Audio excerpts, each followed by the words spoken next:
Washington has hit pause on, quote, one shipment of high payloads munitions to Israel. U.S. Defense Secretary Lloyd Austin confirming that proverbial shot across the bow in testimony before the U.S. Senate.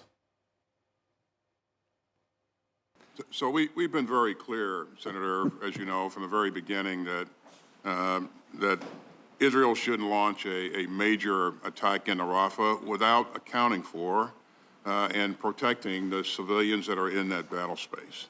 And again, as we have assessed the situation, we've paused one shipment of high payload munitions.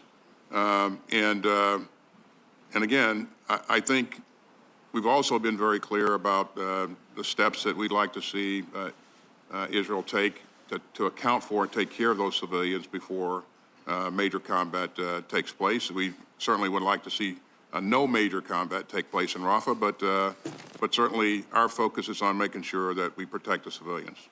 And we've not made a final determination on how to proceed with that shipment. And for more, we're joined from Washington by Frank Lowenstein, Executive Director of ABCO, former US Special Envoy for Israeli-Palestinian negotiations in the Obama administration. Thanks for being with us. Thanks for having me. And from Jerusalem, correspondent Irris Makler. Irris, that statement we just heard from Lloyd Austin, I imagine it's making waves where you are. It is making waves because I guess this administration is taking the gloves off. It's not speaking, as we heard earlier in the day, via a diplomatic official, someone unnamed. We heard John Kirby, the Pentagon spokesperson, saying, no, we don't discuss arms shipments, and certainly not one arms shipment. Later in the day, we heard from an Israeli Defense Force spokesperson, Daniel Hagari, who also talked up the great relationship, the unprecedented cooperation. And now we hear from Lloyd Austin in his, himself speaking clearly and saying, yes, the US has paused it's not even aid, military aid to Israel until what's happening in Rafah is clear. And I think Washington is making it clear to Israel. In a way, it did previously with words. All along, there's been this exchange between Washington and Jerusalem, reported in the American newspapers, reported here, where discussions were leading to the point of Israel saying we're ready to go in, and Washington saying you haven't taken enough steps to protect civilians. And so now it's an action behind those words. Israel hasn't taken enough steps to protect Palestinian civilians in the American point of view, or from the American position, and America wants that done before there's any, as they put it, major operation in Rafah. Because 24 hours ago, Israel was stating that this one battalion of tanks that had gone to shut the Rafah crossing with Egypt was a limited incursion. That's right. And it is a limited incursion. We're not seeing the kind of fighting we saw in Khan Yunis. We're not yet seeing the kind of military. We're not seeing troops inside Rafah proper. We're seeing Israeli troops at the border posts, theatrical, all filmed, going in, shutting the border crossing, but not anything more than that. And I guess what Washington is saying is that's where we'd like to see it end. Thank you very much. Frank Lowenstein, the Biden administration dialing up the heat over the last 24 hours. Why did Lloyd Austin go public with all this? Well, I think what you're seeing is real frustration from the Biden administration with the Israelis that's now spilling over into the public. I think in general, what we'd most like to do is resolve these kind of disagreements with the Israelis privately. But when they make clear that they intend to do exactly what we do not want them to do over our objections, at that point, we're forced to make a bigger public story out of it, and also to threaten to take action, as your correspondent just suggested. I don't think the Israelis care what we say at all anymore. The only thing that they'll respond to is our actions. So this is the first step towards making clear to the Israelis that we're serious about this. Is this coming too soon or too late? Oh, I don't think it's coming far too late, personally. I also think it's important to understand the overall context here, which is that the United States is pushing very hard for a ceasefire between Israel and Hamas. And I think it's the position of our government that Hamas has come pretty far in terms of what we think should be acceptable to the Israelis. So we're trying to exert some leverage here, not only on to get Israel not to go in Rafah, but also to get them to agree to a ceasefire agreement that the United States feels very strongly about, and also that reflects President Biden's political considerations here at home. And I think that's what you're seeing Lloyd Austin testify to. Is there's a lot of discontent in the United States. We've seen it in campus protests and whatnot, but I think President Biden is reacting to that as well.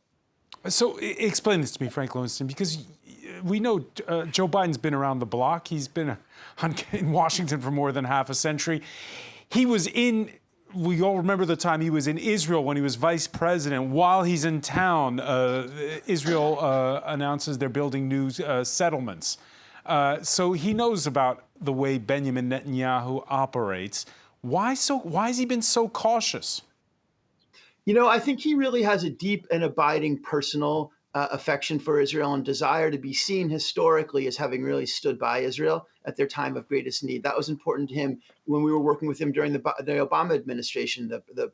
President Biden, even then, when he was vice president, was adamant that we stand by Israel almost no matter what. So I think this is a matter of deep personal conviction for him. That being said, I think the Israelis have finally pushed him far enough where he's willing to take harder action than he's really comfortable taking. And that's because...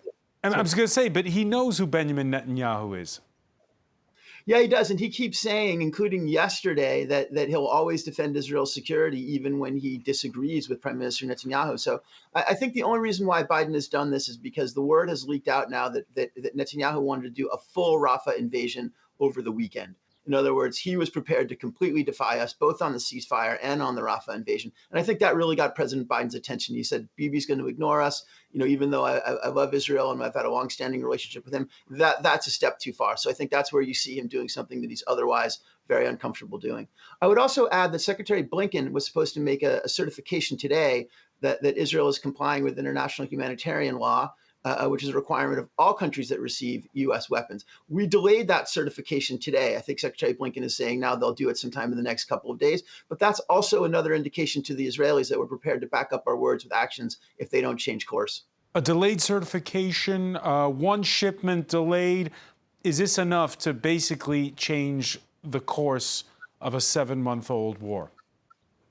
Probably not. But we'll see how far the Israelis want to push it. I think hopefully what they'll do is realize that they have to listen to us if they want to continue to receive our weapons. If they don't, I think we really could be heading for a big showdown with them where we're cutting off weapons, you know, much more broadly than the one shipment we've stopped so far, and otherwise not protecting Israel at the UN and doing some of the other things we can do to put additional pressure on them. So I know everybody's hoping to avoid that. I think we'd really love to see a ceasefire in the next 24 to 48 hours. And so I think all of this is in furtherance of that for now anyway. So the gaze then turns back to Cairo, where there are ceasefire negotiations going on. Frank Lowenstein, Irris Makler. Earlier, we spoke with it was France 24's Delano de Souza spoke with a spokesperson for the Israeli government about those ceasefire negotiations. Let's take a listen. My Prime Minister has been quite clear. We will not agree to an agreement that says that there has to be a permanent ceasefire, which would leave Hamas in power, which would enable Hamas to take over the Gaza Strip, and ultimately would enable Hamas to do what they want to do, which is October 7th again and again and again. What we will do is what we've done in the past.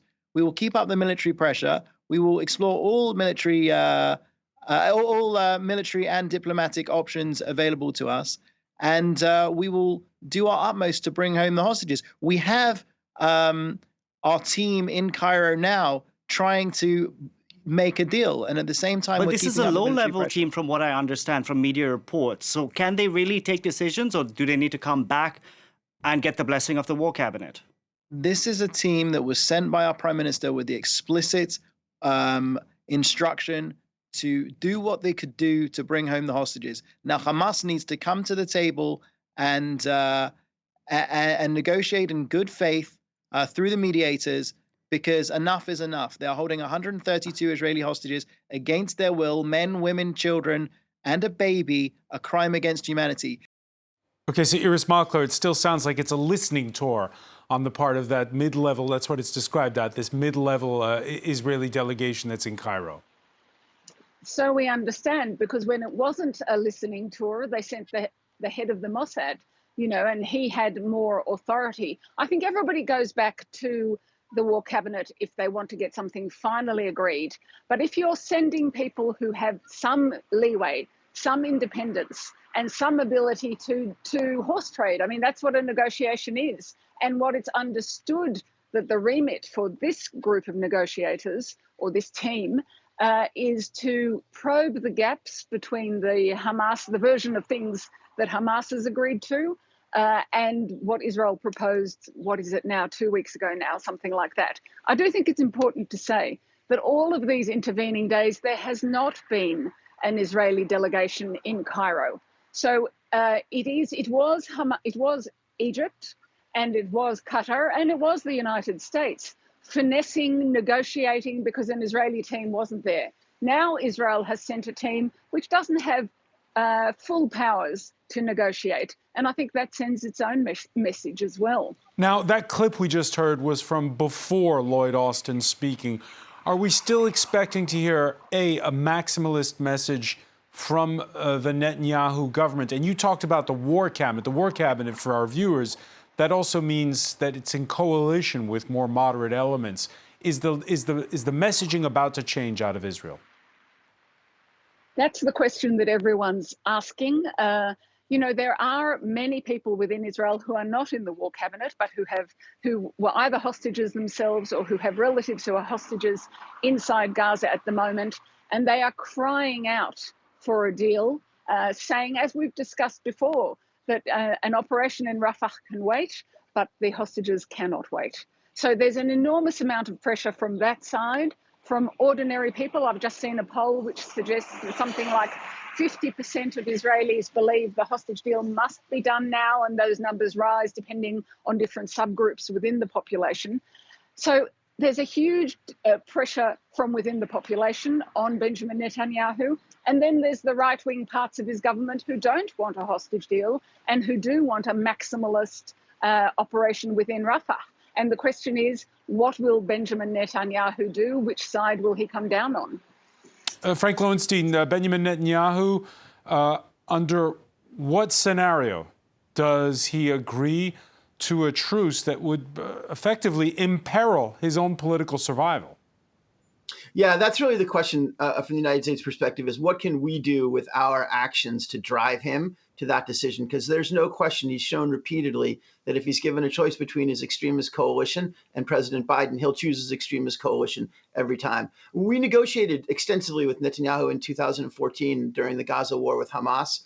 Back then. And the challenge with Netanyahu is that he'll say he wants to do an agreement, but then he'll just kill it by nickel and diming every single element of the negotiation. So I think what we're trying to get him to do is to see the bigger picture here, which is that this is not about all the little words in the document. It's about stopping the fighting, getting the hostages out, and having an opportunity to reset. And I think that's exactly what he's most concerned about. If there's actually a ceasefire, then the momentum will build to end the war in one way or the other, at which point he'll face elections and probably go to jail from his corruption trial. So he's in a very difficult spot. And Frank Lowenstein, harking back to those days of 2014, is Benjamin Netanyahu a hardliner who will never negotiate? Well, he's a hardliner in the sense that he's extremely difficult to negotiate with. He will fight you over every single comma in that entire document, and he'll make every last tiny little provision seem as if it's a life or death situation for the Israelis. And the problem with that is that it's because his ultimate goal is probably to kill these ceasefire negotiations. So it's very difficult for us to put public pressure on him to accept changes in a document that he's characterizing publicly as being something very different than they are. And that's why I think you've seen the weapons conditioning and Blinken certification be stalled, because I think we're trying to send the message to the Israelis that, hey, we're not screwing around on this. Irris Makler, just to give a complete picture on all of this, those Israeli tanks that moved in Tuesday morning, since then there's been no aid going into the Gaza Strip. The Israeli government says it's reopened the Keret Shalom crossing in the south of the country. However, the UN says there's no one to get the aid because Palestinians on the other side have fled. It is true that the crossing at the Rafah border crossing that Israel has now occupied leads to Egypt. That used to be open. It's no longer open. But Kerem Shalom is open. Erez in the north of the Gaza Strip, that is the Israeli side of the north of the Gaza Strip, is open. Aid is going in. The problem is delivery. You know, how do you ensure that it gets to people? How do you ensure it gets to people who have fled from Rafah under Israeli instructions to do so, are now in tents further along Al Mawasi, closer to the coast? How do you ensure they get the aid if the same people in Rafah, the UN, other deliverers are worried? And how do you ensure that Hamas doesn't take the aid, as they have done previously during these past few months, and simply sell it back to Palestinians in the markets? So there's lots of questions that a ceasefire would help answer and change. And I think that's why we're seeing this US pressure. And that's why it's going to be crunch time, I think, for Benjamin Netanyahu. And I honestly could not tell you which way he will jump. It is interesting that he opened Kerem Shalom. He did that after a conversation with President Biden. He said it would open yesterday. That didn't happen. It has opened today. Perhaps that's a result of the actions that we've seen taken and the very public words of Lloyd Austin. All right, many thanks. Irris Makler in Jerusalem. Frank Lowenstein for being with us from the U.S. For that. We'll continue, of course, to monitor this story.